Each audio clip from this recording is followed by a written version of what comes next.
All right, everyone, welcome. Especially for those of you in Dr. Farhad's class, think of this as your rapid-fire, high-yield review of cardiovascular concepts for anesthesia. We're going to jump right in with a clinical challenge you will absolutely face in the operating room. Okay, so picture this. You've just induced a patient with a really, really weak heart, and their blood pressure just falls off a cliff. This is such a classic and critical scenario.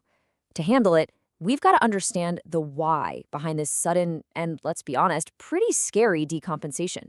So here's the absolute key. A failing heart is basically running on fumes. It is completely dependent on its own adrenaline just to keep pumping. Now, our anesthetic drugs, they blunt that sympathetic drive. They essentially pull the rug right out from under these fragile hearts, and that's what leads to cardiovascular collapse. Now, it's not just about the muscle of the pump. Let's shift gears and talk about the heart's electrical system, the wiring. We're going to explore how our drugs can really mess with its normal rhythm. This is a fantastic clinical pearl, one of those things that can really catch you off guard. You see a slow heart rate, you reach for the atropine, but instead of things speeding up normally, a whole different, faster rhythm takes over. It might seem weird, but understanding how our agents affect different parts of the heart is key to anticipating these kinds of events. This slide really just lays out the perfect storm. So first, your inhalational agent has already put the heart's main pacemaker, the SA node, to sleep. Then you give atropine, which is like a shot of adrenaline to everything. But here's the kicker. The junctional tissue, the heart's backup pacemaker, wakes up and responds way more aggressively than the suppressed SA node, and boom, it takes over, creating a junctional tachycardia. And of course, the slide also hits on the massive danger of bupivacaine and its specific antidote, lipid emulsion, something every single one of us has to know cold. Okay, so let's dig into the direct mechanical effects of our most common agents. How exactly do they weaken the heart muscle itself? What's the mechanism? And this just brilliantly illustrates the three-pronged attack that volatile anesthetics have on the fundamental mechanism of cardiac contraction, which is all about one thing: calcium. First, they reduce how much calcium gets into the cell.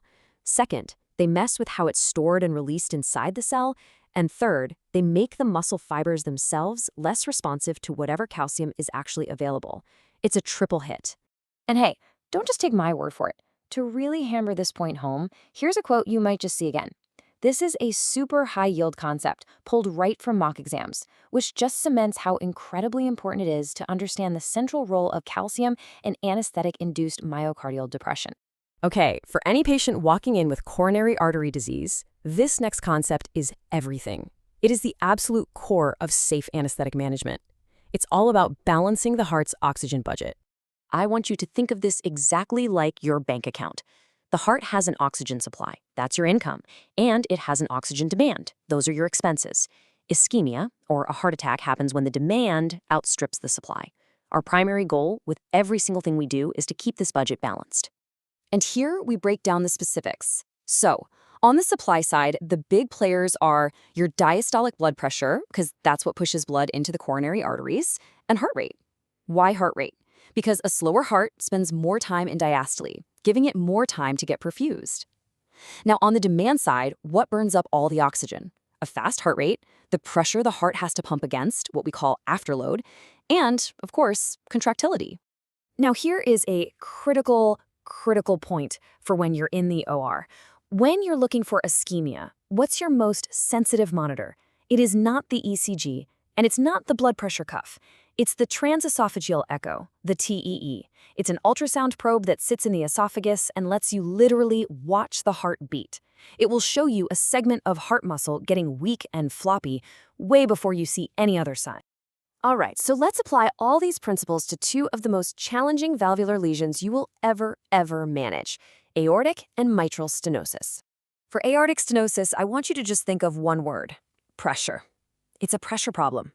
The left ventricle has become this incredibly muscular, beefed-up pump just to generate the huge pressures needed to force blood through that tiny, pinhole-sized valve. This means its cardiac output is pretty much fixed. Now, in complete contrast, mitral stenosis is a flow and time problem. The blood just can't get from the atrium down into the ventricle easily. The ventricle is basically starving for blood, and it desperately needs enough time in diastole to get filled up before it has to pump again. This table just distills it down perfectly, and you have to know this. For aortic stenosis, the mantra is maintain SVR. SVR is systemic vascular resistance.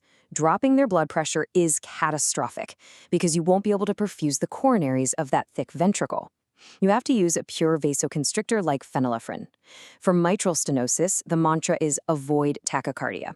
A fast heart rate is absolutely devastating because it slashes the diastolic filling time, causing blood to back up into the lungs. Okay, we've covered a ton of ground. So let's crystallize all of this into 5 simple, powerful rules that you can take with you into the operating room tomorrow. First, and most importantly, respect the failing heart. You've got to remember that it's living on a knife's edge, totally dependent on its own adrenaline. Your anesthetic is going to pull that rug out, so you have to be ready with vasopressors and a very clear plan. Second, always, always, always maintain the oxygen balance. For any patient with a history of heart disease, every single decision you make, every drug you give, every fluid bolus, it should all be filtered through the lens of myocardial oxygen supply and demand. Third, know your valves. They are not interchangeable. Aortic stenosis needs SVR. Mitral stenosis needs a slow heart rate. Confusing the two can be fatal. You have to know the difference cold. Fourth, anticipate those anesthetic-induced arrhythmias. Remember our atropine example? Your drugs don't just put people to sleep, they fundamentally change cardiac electrophysiology. They can unmask or even create dangerous rhythms like junctional tachycardia, especially when you start combining them. And fifth, treat hypotension logically based on the actual physiology. For that aortic stenosis patient, you're going to reach for a pure vasoconstrictor like phenylephrine. But for hypotension from a high spinal block, that involves both vasodilation and bradycardia. You've got to think about something like low-dose epinephrine to address both problems. And I'll leave you with this final thought to chew on. It really bridges everything we've just talked about: pharmacology, physiology, and pathology. So think about it. Which common medication that your patient is already taking should make you stop and rethink your go-to pressor? It's a key part of connecting the dots and becoming a truly thoughtful clinician.